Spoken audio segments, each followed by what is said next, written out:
Hey everyone, it's Annette. Today I'm going to make a card using double-sided pattern paper, and I'm going to use this pack from DCWV Palms and Ferns. Beautiful paper, double-sided patterns. So I'm going to just leaf through these. A lot of times when we have double-sided paper, the patterns are usually just beautiful on all of these papers, and sometimes it's hard to cut or decide which side you want to use, or if you do decide on a side, you're sacrificing the other side, and you just have to kind of give up sometimes that pattern. But with this technique that I'm going to show you today, we'll be able to use both sides of the paper on one card design. So what I want to do, aren't these pretty? I really love that pattern. I'm going to just go through these. I want to pick a side that's kind of busy, and then that also has a side that's lighter that I'm going to do some stamping on. This one would work, but let's see what else we have.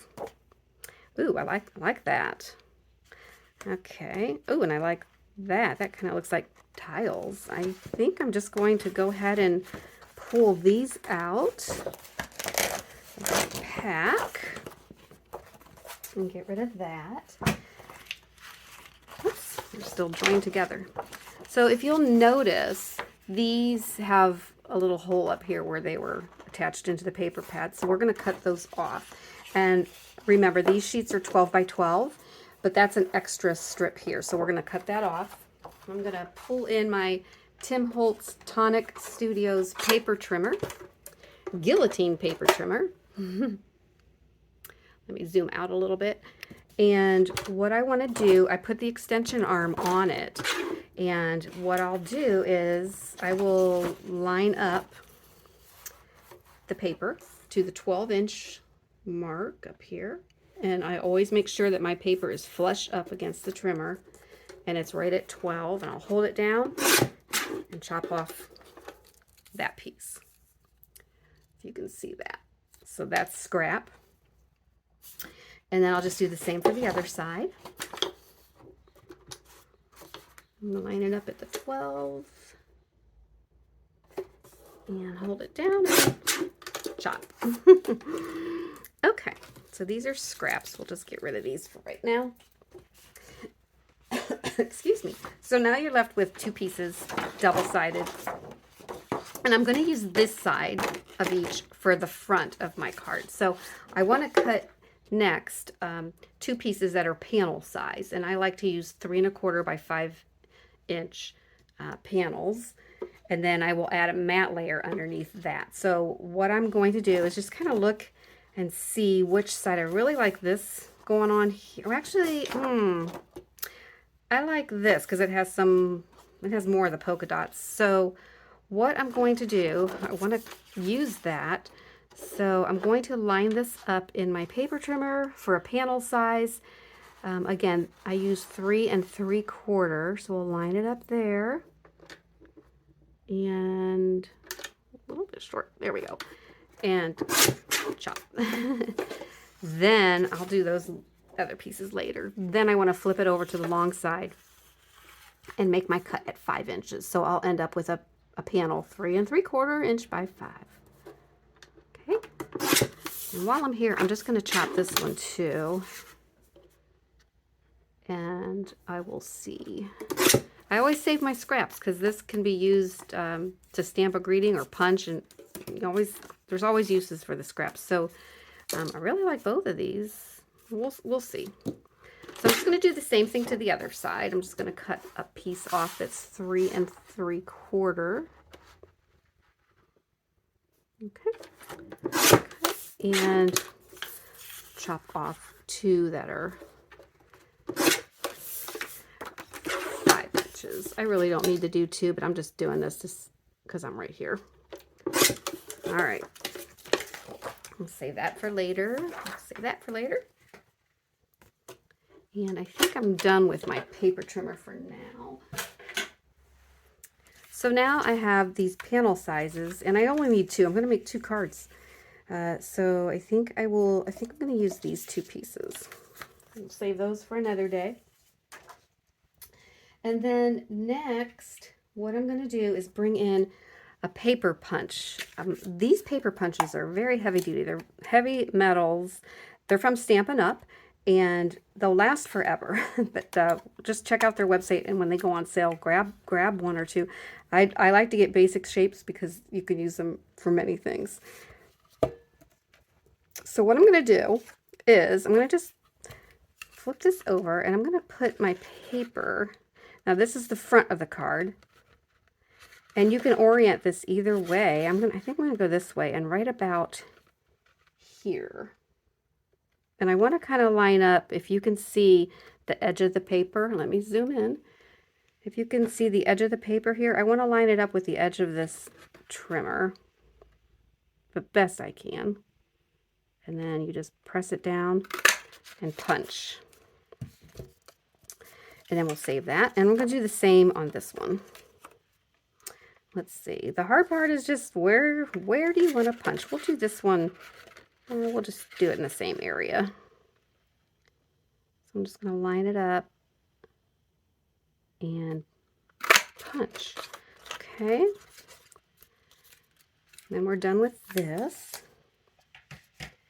All right. So I'm going to make these both birthday cards. So I'm just going to set this aside, and I'm going to get out my Mini Misty, my stamping platform. And what you'll do is, all you need to do is pop in your, make sure, because I've made this mistake, make sure you have this oriented right. I've stamped it this way, and I'm like, oh, I had to start over. So just make sure you're stamping it in the right position. And I just pulled one of my old stamps. This is well loved. I've used it many, many times. Again, it's an old stamp. I don't know who made it. Or actually, I think it might be this. Spellbinders. I believe that's it. Spellbinders clear stamps, 4 petal sweet day flowers. I don't know. I don't know. Sometimes my supplies get mixed up. But anyway, I'm pulling the happy birthday greeting. And I'm going to use my pick tool from Simon Says Stamp just to position this. Their stamps are a little bit sticky. They stick to your fingers, but I just line it up best I can, and you can use the grid lines on your stamping platform if you have them to help line it up. So just press it down. And then, where's my ink? Here's my ink. I'm going to use VersaFine pigment ink for fine details and just lightly tap the stamp. Again, the lines on the sentiment are very fine, and so you don't want to press down hard because that'll smush it out and make it a blurred image. But I have this, it's a stone actually, a decorative stone. It looks like an owl, and I put some felt on it, and I'm just lightly going over it just to give it even pressure. And we'll open it and we'll see. You can see it's pretty good image, but I think I'm going to stamp it one more time. And that's what's so great about these platforms is as long as your paper stays in the same spot, you can stamp it again.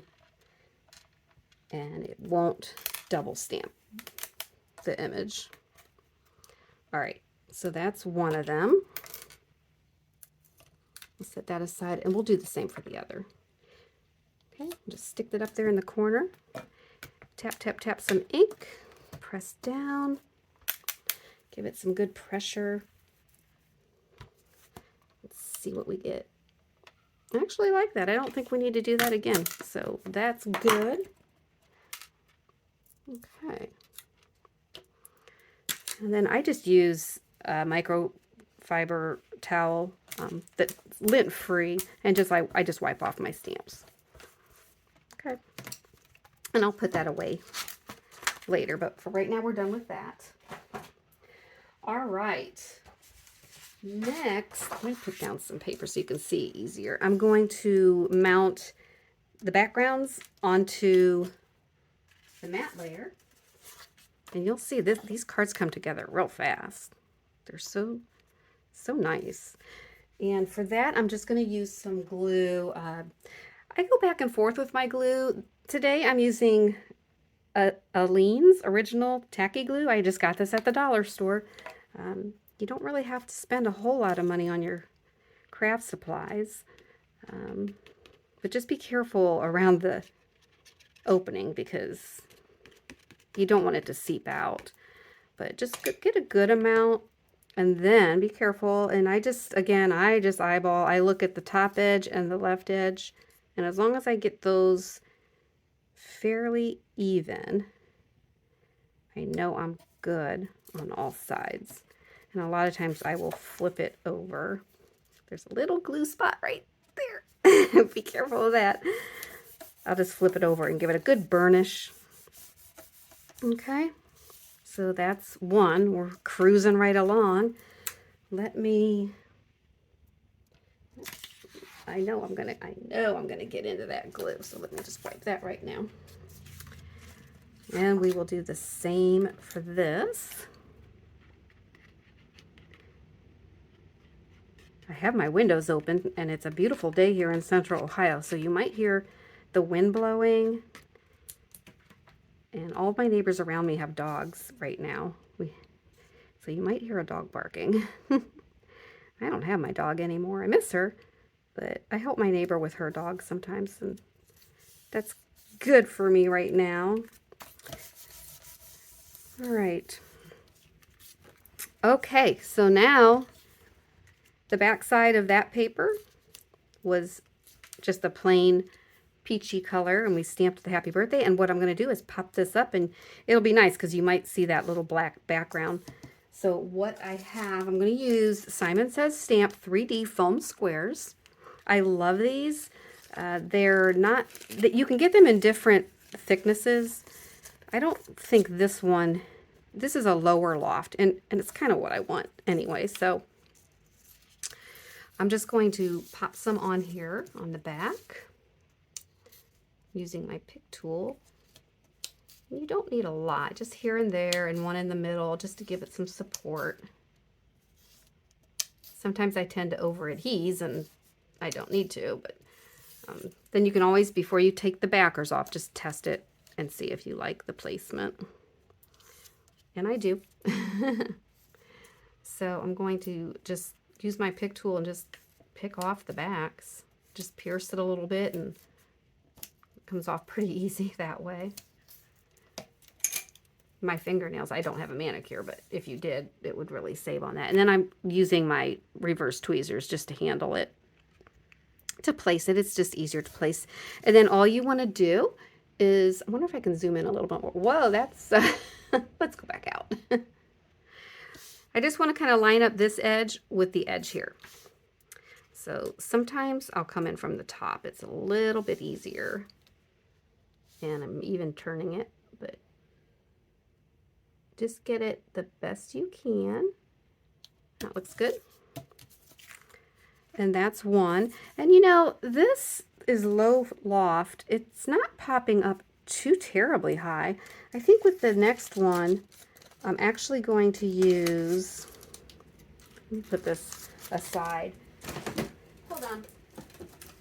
I have these, yeah, these are higher loft. These are from the dollar store. And you can see, I hope, the loft is a little bit thicker.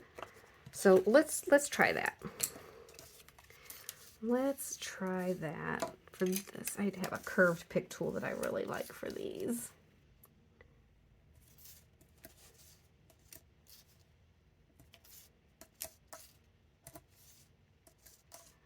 Okay. And of course I gotta put one in the middle. I always tell myself to use less, but I still put them on the same way. Whoops, be careful not to tear your paper. Okay, these are not coming off. Maybe I'll try. Well, I'm sorry you have to watch me do this. It's a little painful.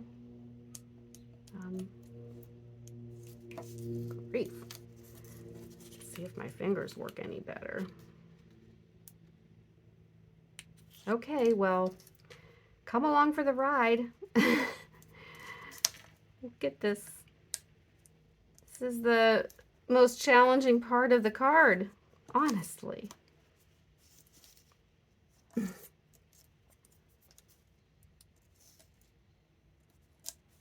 Just take your time. It will come. And said in an earlier crafting video, sometimes your crafts fight you. You just gotta fight them back.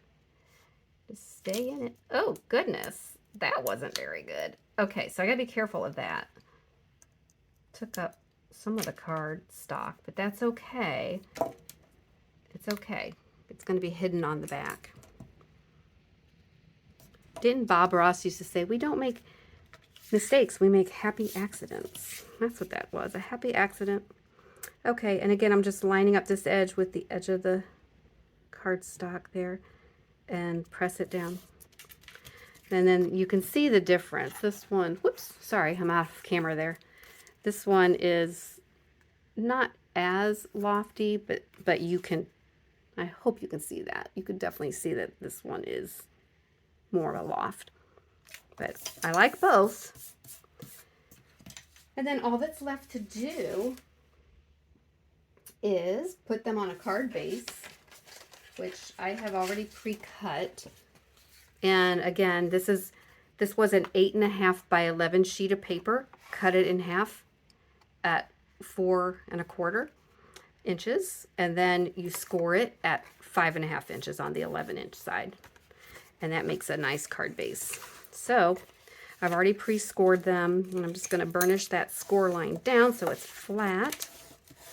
Do that for both of them. And if you're making cards and giving them to people, sometimes it's nice to put a little stamp on the back. I have my logo stamp, ASCardDesign.com. I've seen stamps that say handmade with love. You do any of that. I got my stamp made very inexpensively at Zazzle, and you can use their templates and just make a stamp.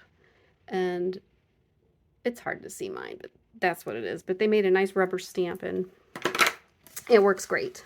Okay, so make sure your fold is at the top, and then you're just going to glue your card onto the card base. Okay, and again, I just eyeball it.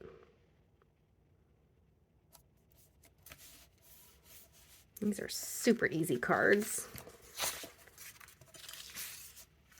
Easy cards, but made with love, and people love getting cards. I mean, it's easy for us to send an email or text.